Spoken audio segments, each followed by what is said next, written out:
MIUi 12.5 का एक latest MIUi R addition आ चुका है Redmi के Note 4 डिवाइस के लिए, जिसे फिलहाल मैं मॉर्निंग से यूज कर रहा हूँ और यहाँ पे मैंने कुछ चीज़ें जो नोटिस की है जो कि आपके साथ शेयर करने वाला हूँ। तो बस वीडियो को आपको लास्ट तक वॉच करना है और मैं इस रोम के बारे में सारी जानकारी आपको दे दूंगा कि अगर आप इसे यूज करते हो तो क्या कुछ आपको देखने को मिल जाता है इस रोम के साथ। तो वीडियो को पूरा लास्ट तक वॉच करिएगा। और अगर आप फर्स्ट टाइम विजिट कर रहे हो मेरे चैनल के ऊपर तो आपसे बस एक ही रिक्वेस्ट रहेगा, चैनल को सब्सक्राइब और बेल आइकन को ऑल पे सेट करें ताकि इसी तरह के इंटरेस्टिंग वीडियो के अपडेट आपको मिलते रहे और आप टाइम टू टाइम उनका बेनिफिट है जो ले सको।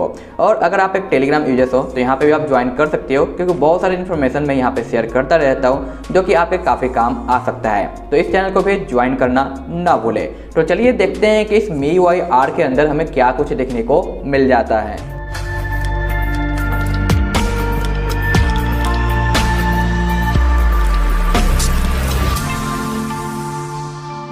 होम स्क्रीन पे आपको डिफरेंट वॉलपेपर देखने को मिलता है जिस पे लिखा गया है MIUi R Rev Edition। और जब इसका पोस्ट मैंने देखा कि भाई MIUi R लिखा हुआ है तो मेरे को ये ख्याल आया कि भाई ये MIUi का Android 11 रोम है, यानी Android R है। तो मैं काफ़ी ज़्यादा एक्साइटेड हो गया, इस रोम को डाउनलोड किया, फ्लैश किया। जब चेकआउट करने आता हूँ तो अंदर देखने को मिल जाता है भाई Android 10। तो मैं यहाँ पे थोड़ा सा निराश हो गया, भाई Android R लिखा हुआ है, Android 11 तो है नहीं है, ये तो 10 दिखाई दे रहा है। तो उसके बाद मैंने फिर से नोटिस किया तो भाई यहाँ पे जो हमें MIUi वर्जन दिखा हुआ मिलता है वो है MIUi का R 12.5 Rev Edition, ना कि MIUi का Android R है।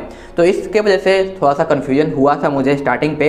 और क्या ये सेम कन्फ्यूजन आपको भी हुआ? आप कमेंट करके जरूर बताना, ठीक है। तो एक अलग एडिशन है जो कि R एडिशन है, Rev एडिशन है, जिसका लेटेस्ट बिल्ड नंबर 21.1.13 देखने को मिलता है। यहाँ पे जिन्होंने पोर्ट किया उनका नेम देखने को मिल जाएगा। लेटेस्ट सिक्योरिटी पैच जो कि 2021-11 का है, ठीक है। यहाँ पे 3.18 का इथेरियल कर्नल यूज किया गया है, तो आप अपने मर्जी के अनुसार चेंज कर सकते हो, बट इसकी जरूरत नहीं पड़ेगी क्योंकि यहाँ पे जो स्कोर है वो मुझे काफ़ी अच्छा लगा है। चार्जिंग स्पीड थोड़ी सी स्लो है, तो आप चाहो तो उसे बूस्टअप वगैरह कर सकते हो चेंज वगैरह करने के बाद, तो ये आपके ऊपर डिपेंड करेगा। साथ ही साथ यहाँ पे आपको देखने को मिलता है वाइपर फॉर एंड्रॉयड जो कि बाय डिफ़ॉल्ट डाला गया है, तो आप इसका बेनिफिट ले सकते हो। बस रूट की परमिशन देना है, एक बार रिबूट होगा और उसके बाद एक काम करने लग जाएगा।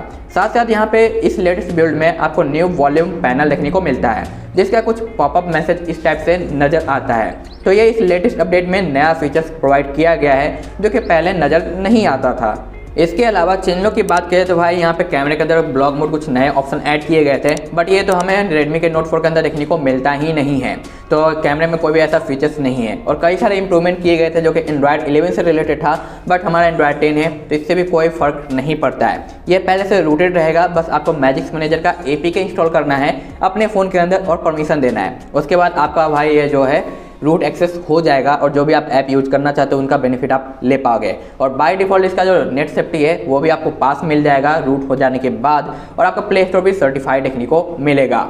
इसका जो नोटपैड है इसमें एक छोटा सा चेंज दिखाई देता है, वो है इसके थीम को लेकर। पहले हमें थीम का आइकन नीचे दिखाई देता था, बट अब ये थीम का आइकन अब है जो हमें ऊपर दिखाई देता है। तो इधर से उधर, उधर से इधर बस स्विच कर दिया गया है। बाकी सब कुछ आपको नोटपैड वाला पहले वाले ही चीज़ें देखने को मिल जाते हैं, तो इसमें कोई खास बिग चेंज देखने को नहीं मिलता है। साथ ही साथ आते हैं अपने सेटिंग की ओर, तो यहाँ पे आपको देखने को मिलता है वॉलपेपर एंड पर्सनलाइजेशन, जिसमें कुछ खास चेंज नहीं किया गया है। और सुपर लाइव वॉलपेपर यहाँ पे नज़र नहीं आएगा क्योंकि हमारा डिवाइस काफ़ी लैग करता है उसके वजह से। नोटिफिकेशन एंड कंट्रोल सेंटर में आपको नोटिफिकेशन सेट में ग्रुप नोटिफिकेशन का ऑप्शन मिल जाता है जो कि कभी कभी हमें देखने को मिलता है किसी किसी रोम के ऊपर, तो यहाँ पे ये प्रोवाइड किया गया है जो कि मुझे सही लगा कि यहाँ पे है। साथ ही साथ होम स्क्रीन पे आपको न्यू सिस्टम नेम बार का लुक देखने को मिलता है, जिसे मैंने पहले इनेबल करने के बारे में बताया था कैसे करना है, बट इसमें बाय डिफ़ॉल्ट आपको इनेबल मिल जाता है। तो ये भी आपको यहाँ पे एक नया फीचर्स प्रोवाइड कर दिया गया है। बाकी सब कुछ सेम कॉमन ऑप्शन मिलता है, रिसेंट वगैरह का, फेस अनलॉक का, फिंगरप्रिंट का, प्राइवेसी वगैरह का, इसमें कोई भी चेंज नहीं किया गया है। साथ ही साथ यहाँ पे रीजन का सपोर्ट मिलता है, तो आप इसे चेंज कर सकते हो। कोई भी बूट लूप वगैरह आपको देखने को नहीं मिलेगा, तो कई सारे रीजन यहाँ पे सपोर्टेड हैं, तो आप अपने मर्जी के अनुसार इसे चेंज कर पाओगे। जब भी आप इसे फर्स्ट टाइम फ्लैश करोगे और यहाँ पे जो इसका नेम बार दिखाई दे रहा है, इसका जो एरिया ये काफ़ी ज़्यादा लार्ज मुझे देखने को मिला था, यानी काफ़ी ज़्यादा एरिया कवर कर रहा था, बट एक दो रिबूट के बाद ये ऑटो फिक्स हो गया है और आप देख सकते हो काफ़ी स्मॉल एरिया ये कवर कर रहा है। तो इस तरीके से इसमें जो प्रॉब्लम फिक्स देखने को मिलता है कुछ रिबूट के बाद। साथ ही साथ अगर आप स्पेशल फीचर्स की बात करो, यानी गेम टर्बो में वॉइस चेंजर है या फिर नहीं, तो ऐसा मुझे कुछ भी देखने को नहीं मिला है। तो अगर मैं अपने यूट्यूब के ऐप को ओपन करता हूँ जिसमें मैंने गेम डेवलपर को अप्लाई कर रखा है, तो यहाँ पे आपको कोई भी वॉइस चेंजर वगैरह देखने को नहीं मिलेगा, जो कि भाई पहले जैसे ही रखा गया है। और अभी जस्ट मैंने CR का लेटेस्ट अपडेट का रिव्यू किया है, तो आप चेकआउट कर लेना। काफ़ी अच्छा रोम है और काफ़ी ज़्यादा इंप्रूव है और वीडियो कॉल वगैरह का भी सपोर्ट मिलता है। बट इस रोम की अगर वीडियो कॉल की बात करें तो ऐसा कोई भी आपको सपोर्ट नहीं मिलता है वीडियो कॉल का, क्योंकि अभी तक फिक्स नहीं हुआ है। तो यहाँ पे आपको कमी देखने को मिल जाएगा। बट आप ब्लूटूथ से कॉलिंग वगैरह कर सकते हो, म्यूजिक लिसन कर सकते हो। इसमें कोई भी मुझे शिकायत देखने को नहीं मिला है और प्ले स्टोर भी सर्टिफाइड दिखाई देता है।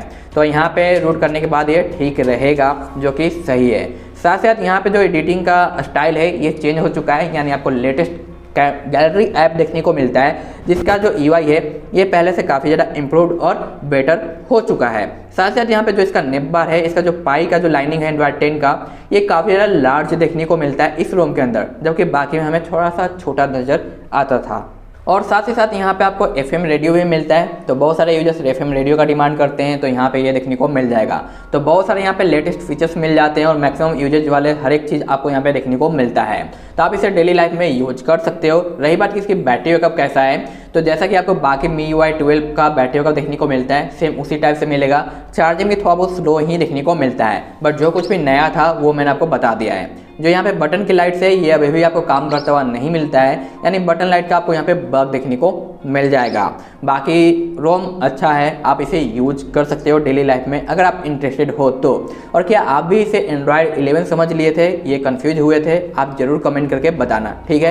क्योंकि भाई मैं तो काफ़ी ज़्यादा कंफ्यूज हो गया था और देखने के बाद समझ में आया कि भाई ये MIUi R है, नॉट Android R, ठीक है। मैं मिलता हूँ आपसे नेक्स्ट वीडियो में इसी तरह के इंटरेस्टिंग अपडेट के साथ, ताकि आपको हर एक चीज़ का बेनिफिट मिल सके टाइम टू टाइम। और इसका जो डार्क मोड और लाइट मोड है, इसका भी UI थोड़ा सा चेंज कर दिया गया है। सो आज के लिए इतना ही, बाय बाय।